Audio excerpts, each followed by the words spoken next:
Hi everyone! So today is Sunday and hindi ko holiday ngayon kasi pinapabayaran ng amo ko yung 2 araw na hindi ko pinagtrabahuan nung nasa Japan sila.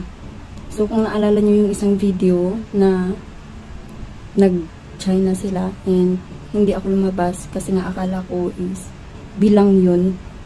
So hindi pala guys. So sayang yung pinagtrabahuan ko nung araw na yun kasi hindi naman pala yun counted sa 2 araw na pinalabas nila sa akin nung nasa Japan sila. So bali ngayong araw and then next month meron na namang bawas na isa para matapos ko yung 2 araw na pinalabas nila sa akin. So tapos na akong maglinis ng salas tsaka ng kusina and ng study room.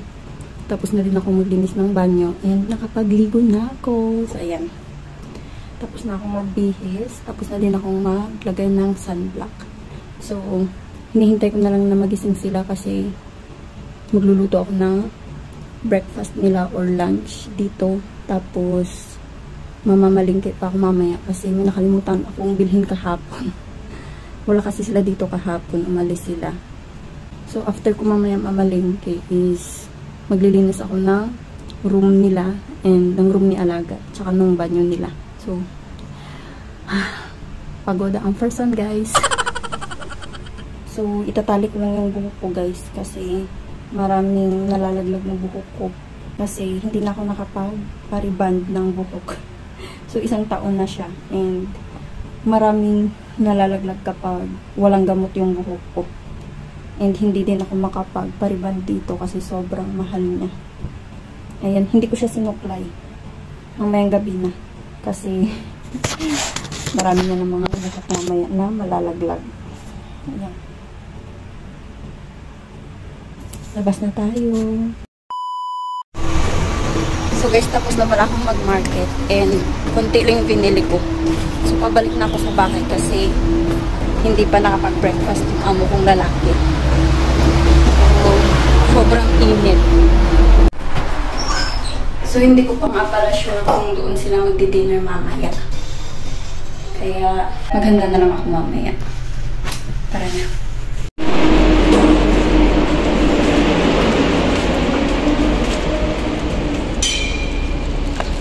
Ayan guys, grabe yung init. Diyos ko po. So, kapag ganitong oras, walang may naglalaro dito. Grabe naman kasi yung init dito, guys. Tuyo na nga yung utak ko. Nadagdagan pa ng panahon. Diyos ko. Init. Walang kahangin-hangin.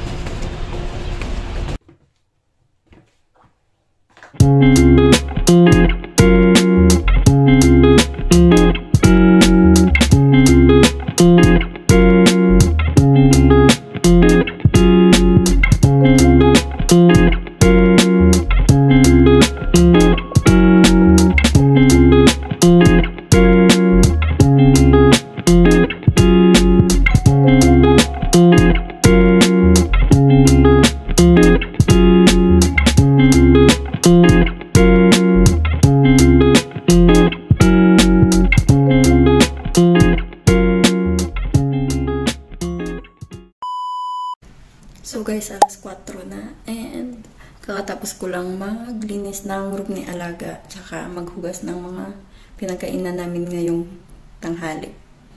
So, pagod na pagod ako. And then, nasa baba nga pala sila kasi nag-swimming daw sila. Yung Alaga ko tsaka yung among lalaki ko lang yata. So, maya-maya mag-prepare na din ako ng dinner namin. Bawi na lang bukas. So, magpapahinga muna ako guys saglit. And, magkakape na din ako pagkatapos. So guys, it's 6 PM na. And, magpe-prepare na ako ng dinner namin. So, ito lang yung lulutuin ko. Ayan. Ipiprito ko na lang siya. Para madali. And, luluto din nga pala ako ng steam na itlog. Kasi, wala kaming soup ngayon. And then, bukas na ako magluluto ng soup. Maya-maya is nandito na sila, kaya mag-prepare na ako.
So guys, andito na ako sa room ko and 10:16 na ng gabi. So, naligo nga pala ako ulit ngayong gabi kasi sobrang init and malakit yung balat ko. So, sobrang tagal bago ako nakapag-vlog ulit kasi nga hindi ko alam guys, tinatamad ako kasi sobrang sakit ng mata ko and sobrang stress din sa nangyari kila mama. And update nga pala sa sugat ni mama. Di ba pina-check up siya namin, tapos binigyan siya ng mga gamot and parang 2 days lang yata guys, natanggal yung kati-kati niya sa katawan. So hindi ko alam kung anong tawag sa ganung sakit, pero thanks God, gumaling siya after 2 days. And then ngayon, tuloy-tuloy yung pagpahid niya ng cream na yon. And tuloy-tuloy din yung mga gamot niya. Kasi mataas daw yung cholesterol ni mama.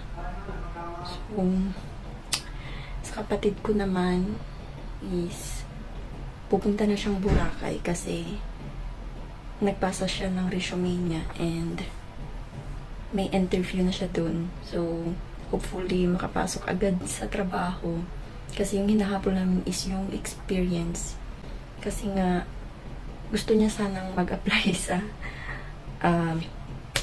SM as a sales lady. So sabi ko sa kanya is kapag pumasok siya dun, 6 months kasi yung kontrata ng sales lady, so sayang yung 6 months na yun na pwede niyang i-google dun sa hotel na pwede niyang applyan sa Boracay. So, sobrang gastos guys. Yun yung pinaka nakaka-stress sa akin. Mabuti na lang talaga nandyan si Tita Malu and si Ninay Richie. Sobrang salamat. Kasi nga, kung wala sa mga tulong nila guys, financially, ewan ko, hindi ko mapapatapos yung kapatid ko, hindi ko mapapacheck up sila mama. Sobrang hirap.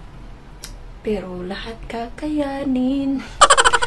So, yun yung update sa akin kasi almost 2 weeks din wala akong vlog and hindi pa ako nakakapag-edit. So, bukas may pasok si Alaga and susunduin ko lang siya bukas kasi si among babae yung naghahatid sa kanya. Kaya naman, tatapusin ko ng video. Thank you guys for watching. Please like this video if you enjoy. Please subscribe and I hope to see you on my next video. Bye guys. Stay safe everyone.